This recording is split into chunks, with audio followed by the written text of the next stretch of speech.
Hello everyone, नमस्कार, Hare Krishna. Welcome to my YouTube channel. आशा करती हूँ आप सब खुश होंगे व प्रसन्नचित्त होंगे।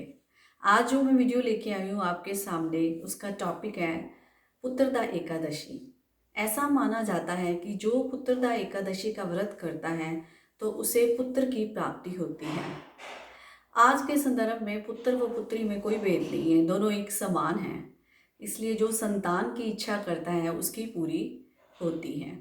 इस तिथि का खास महत्व है कि ये पौष मास की शुक्ल पक्ष की एकादशी तिथि को कृष्णा पुत्रदा एकादशी कहा जाता है, जो कि इस वर्ष 24 जनवरी 2021 को है, यानी कि संडे को।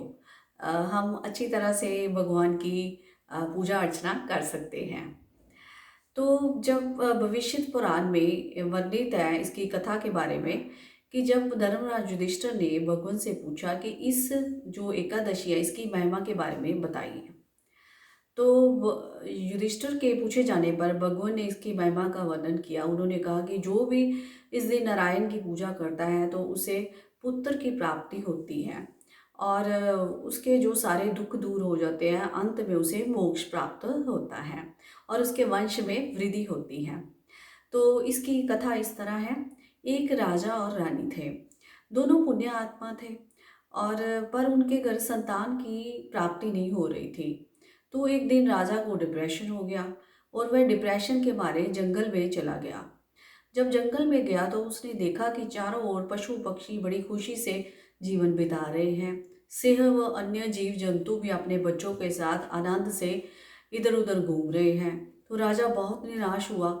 तो आगे जाकर उसने देखा कि एक जल का स्थान है और उस जल के स्थान पर कुछ लोग बैठे हुए थे। तो राजा ने पूछा कि हे, आप कौन लोग हैं और क्या कर रहे हो? तो उन्होंने कहा कि हम विश्वदेव है और यहाँ पे हम स्नान की तैयारी कर रहे हैं।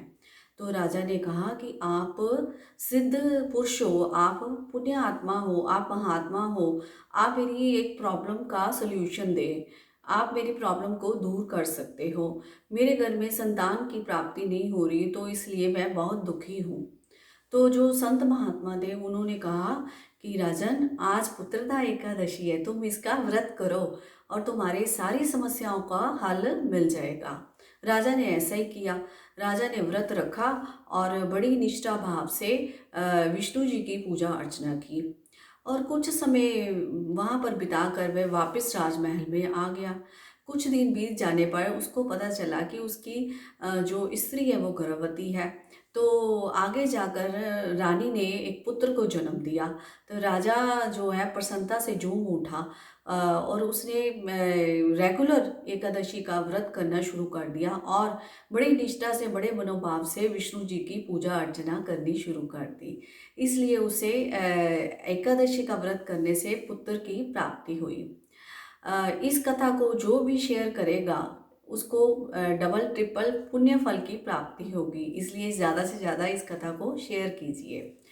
अब जो भी इस व्रत को करता है उसे संतान के प्रति कोई भी प्रॉब्लम हो, कोई भी समस्या चल रही हो, तो वो प्रभु की कृपा प्राप्त करता है। इसलिए जो भी इस व्रत को करेगा पूरी निष्ठा भाव से, उसकी सभी मनोकामनाएं पूरी होगी। और मैं करती हूँ ये आपसे कि ज़्यादा से ज़्यादा आप चैंट कीजिए हरे कृष्णा महामंत्र का और सिंग द ग्लोरीज ऑफ कृष्णा। और आपकी शुभकामना करती हूँ हैप्पी एंड ब्लेस्ड एकादशी।